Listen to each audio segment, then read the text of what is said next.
travels today have brought us to the historic site of Brattonsville, South Carolina, just outside the town of McConnell's. And why don't you come along while we explore this 19th and 18th century historic site.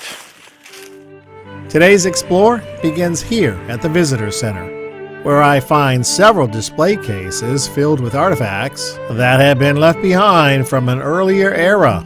A combination of military objects and household items dating from the Revolutionary War period were found at the historic house site, along the road, and in and around the site of the battle. This old structure is the McGill Store. Built around 1820, it was moved here from Kings Creek about 20 miles north to be preserved and to add to the collection of historic buildings. Our explore will start behind the Visitor Center. We follow a path out to where the Williamson Plantation once stood, and a brief but pivotal battle occurred on 12 July, 1780. On July 12, 1780, the Battle of Williamson Plantation, also known as Huck's Defeat, took place on this site. This pivotal battle demonstrated that the backcountry militia could engage and defeat British troops. The victory served as a tremendous morale booster to the Patriots and inspired many new recruits to join the fight for independence. Huck's defeat and similar battles in the Carolina Piedmont helped turn the tide of the American Revolution and ultimately led to the British surrender at Yorktown, Virginia in October 1781. The battle takes its name from James Williamson's plantation, located about 300 yards from here, and from the British officer who was defeated, Captain Christian Huck. During the summer of 1780, Captain Huck roused a great deal of animosity due to his aggressive and brutal handling of local residents. After his death, militiamen called the battle Huck's Defeat to commemorate their triumph over a hated enemy. The American Revolution began in 1775 with military campaigns in the northern and southern American colonies. In early 1780, the war was at a virtual stalemate. The British launched a new campaign in the South, designed to turn the war in their favor. The British captured Charlestown, South Carolina on May 12, 1780, resulting in the surrender of the Southern Continental Army and the downfall of South Carolina's government.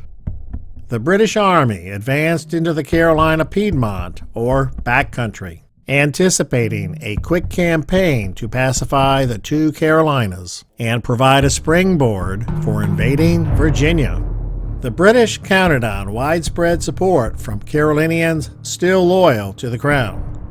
While backcountry settlements did have many loyalists or Tories, thousands of patriots or Whigs were willing to fight for independence.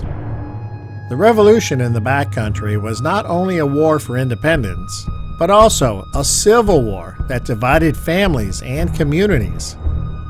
Huck's defeat was the first check the enemy received after the fall of Charleston, and was of greater consequence to the American cause than can be well supposed from an affair of so small a magnitude, as it had the tendency to inspire the Americans with courage and fortitude, and to teach them that the enemy was not invincible. Colonel William Hill, Patriot Militia Officer. On July 11, 1780, Martha Bratton, wife of Colonel William Bratton, was harvesting wheat with her children and neighbors when she learned that British soldiers, led by Captain Christian Huck, were marching toward the Bratton Plantation. Martha sent the family's trusted African-American slave, Watt, to carry a message to her husband 20 miles away at General Sumter's camp. Captain Huck arrived at the Bratton home that afternoon. After Martha refused to assist the British cause, Huck locked the Bratton family in their house and then rode to the James Williamson Plantation to camp for the night. The Patriot militia left Sumter's camp the night of July 11th. Guided by a bright moon and an unusual display of aurora borealis, or northern lights, they rode 40 miles through the night to the Bratton Plantation, where they dismounted and made plans for the attack. A council of officers, including Colonel Bratton, Colonel Andrew Neal, Colonel Edward Lacey, Captain John McClure, and Captain Richard Wynn, divided the Patriot force into two divisions. One, under Bratton, Neal, and Captain James Reed, would attack from the west, while the other group under Lacey and McClure would attack from the east. Colonels Bratton and Neal attacked the British Legion Cavalry and the New York Volunteer Infantry. The militia under Colonel Lacey and Captain McClure advanced up the lane from the east and joined the battle. Lieutenant William Adamson of the New York Volunteers, on horseback in the red coat, was mortally wounded, and the British infantry, on the left in red coats, quickly surrendered. Captain Huck, on horseback in the white shirt, led his cavalry, on the right in green coats, in several unsuccessful charges against the Patriot militia, who used Williamson's split-rail fence and nearby peach trees as cover. Here's a photo that shows you what the Williamson house once looked like before it was lost to time. And now a thin silhouette of sticks is all we have to outline where the home once stood.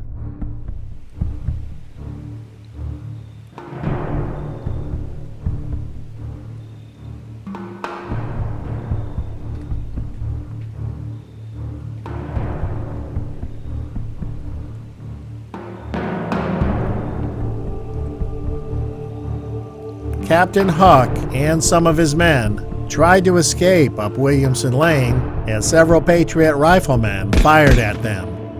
Captain Huck was hit and fell from his saddle, dead. John Carroll of Fishing Creek was given credit for firing the shot that killed the British commander. The battle lasted only 15 minutes, but 30 British and Loyalist soldiers were killed and another 50 were wounded and captured. The Patriots had only one casualty. This building is a replica of the Feasterville Academy, a school that was built in 1840 and once existed down in Fairfield County, South Carolina, about 27 miles south of here. Today, this building is used by local schools. Teachers can bring their classes here and teach students in an authentic 1840s environment.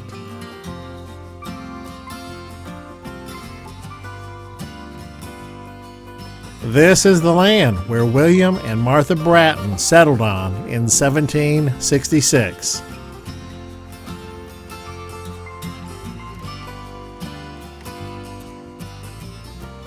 This is the McConnell House. It was moved here in 1983 from nearby McConnell, South Carolina, just 3 miles away. Likely built in the late 1700s or early 1800s, it was a typical small home for the period. A curious feature of the house is this Federal-style mantel and surround. It suggests the home may have been built around 1820. However, it could have just as easily been added in the 1820s. It is impossible to say for sure.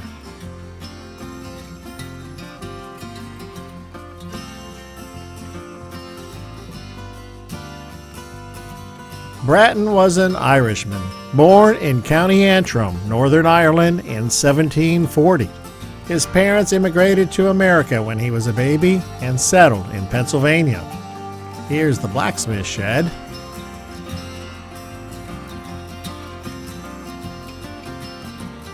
When he was 25, he migrated to South Carolina, as did thousands of other Scot-Irish. He and his wife Martha made York County their home.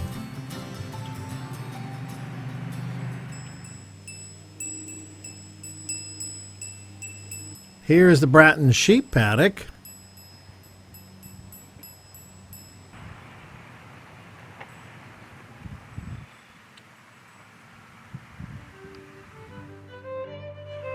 The house dates from 1766, a decade before the American Revolution. It is one of York County's oldest buildings. The home was built along what was once known as the Armstrong Ford Road, as well as the Lincoln Road, depending on the time frame. It was considered one of the major highways through the region during the 17th and 18th centuries. After the Revolutionary War, William and Martha Bratton ran a tavern and dry goods store from the house until the 1790s and provided weary travelers with lodging, meals, and a place to share and obtain news in the early days of the country. Here's a photo taken of the home in the 1970s, before the county realized the significance of the area and began preservation work. This is the main room.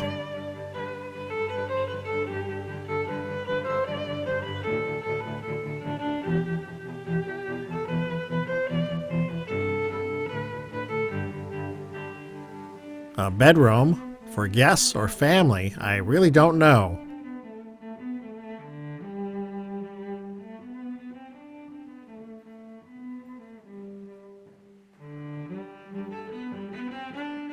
This wing was added in the 1840s and served as the Brattonsville Female Seminary.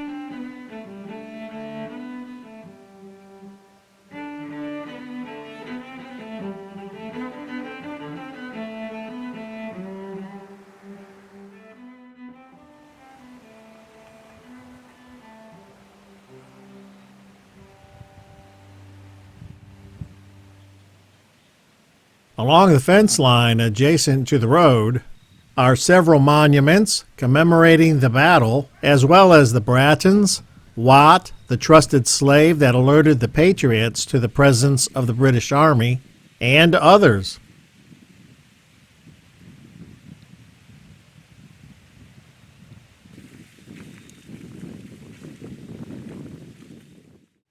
We have now moved forward 2 generations of Brattons. This is what remains of a store that was built by Napoleon Bratton, a grandson of William and Martha. The store was built around 1885 to replace the original store that was next door in their home. Napoleon and his wife Minnie operated the store for 30 years until Minnie died in 1915 and the business closed. The structure was lost when it burned down in 2004.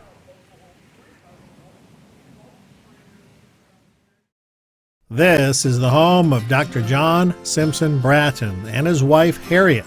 John was the youngest son of William and Martha Bratton. As their wealth and prosperity grew, they were looked at as leaders in the local community. In 1823, the Brattons began building this grand federal-style home that perhaps better represented their rising status in the community. This is the rear of the home, so let's go inside.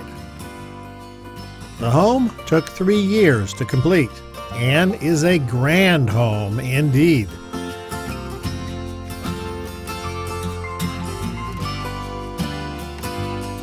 The bright red and gold painted doors and wainscot are quite striking. This looks to be a dining room. I believe this to be a parlor.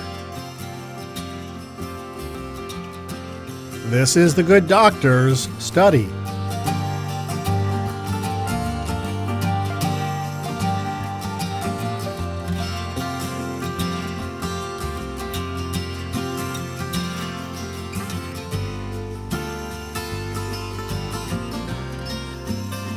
Moving upstairs is a rather spacious master bedroom.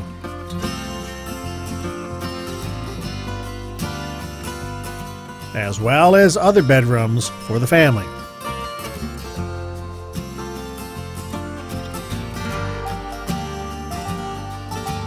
Behind the home, attached by a breezeway, is an assembly hall, likely built in the 1840s for formal dinners, parties, and the like. A separate dining hall was a very uncommon feature for this time. This room is perhaps the most recognizable room from the movie The Patriot.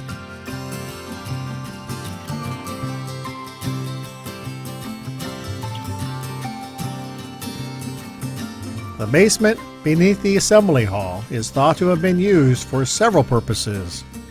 A work area, storage for meats and wines, and with a fireplace, perhaps cooking, laundry, and dyeing chores.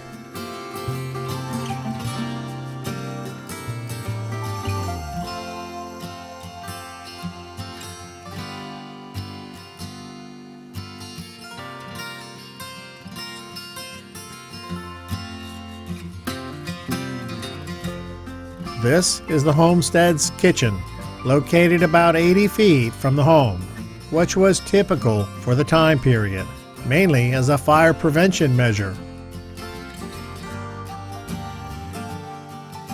This is one of several slave cabins that once existed on the property. At its peak, the plantation had 139 slaves.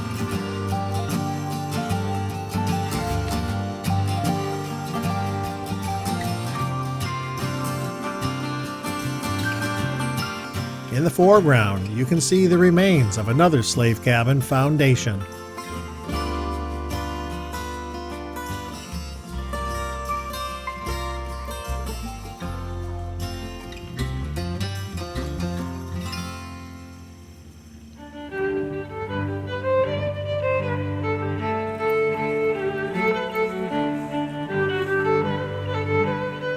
Cotton was the crop that brought the Brattons much of their wealth.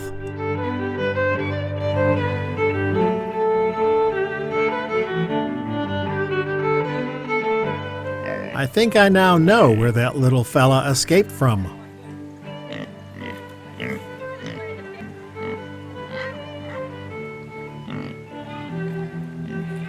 This is the Smith House. The home was moved here from Bowling Green, South Carolina, about 20 miles north, and likely was built in the late 1700s or early 1800s. It has been heavily remodeled over time.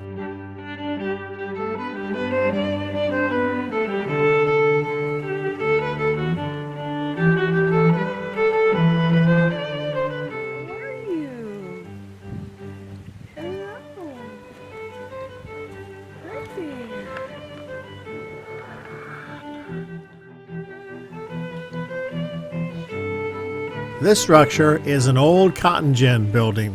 It was saved from the wrecking ball and moved here to Brattonsville in 1992 from a farm north of York, South Carolina. Gin houses this size would have had several gins, likely powered by mule or horsepower gin gangs located here under the building. As one strolls this historic plantation, it is easy to imagine that you somehow have been transported back in time, back to a simpler time. Not necessarily an easier time, but a simpler time. Here's a small cotton gin and a 400-pound bale of ginned cotton.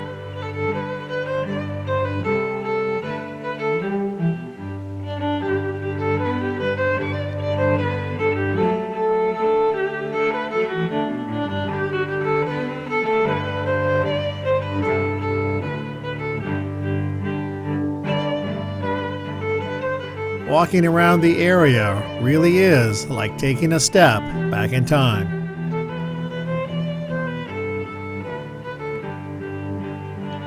Over there are some workshops that need to be looked at.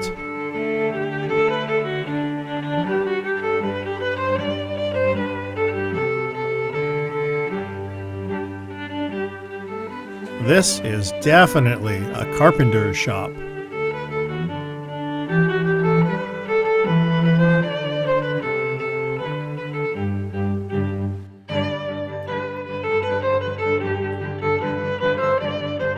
I've seen large cast iron kettles like this used to process sugar farther south in Florida, but I have no idea what they may have been used for here on the Bratton plantation. This is the home of Dr. John Simpson Bratton, Jr. and his wife Harriet. John was the grandson of William and Martha, who originally settled here. The house, started in 1854, took 2 years to complete and was ready in 1856. It is a square 2-story floor plan and features an unusual central tower.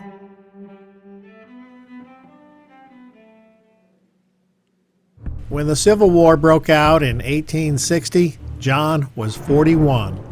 This was a turbulent time for the Carolinas. When the war ended, plantation owners were living in a substantially changed world.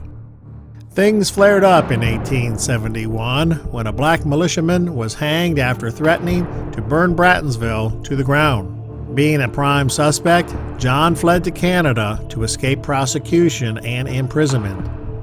Several years later, he was pardoned, which allowed him to return to York County. He spent the remainder of his life overseeing his plantation and assisted his aging mother with hers until her death in 1874. John died in 1888. That will wrap up today's Explore of Historic Brattonsville. I hope you enjoyed the tour, and remember, life is a journey. Enjoy the ride, and thanks for watching.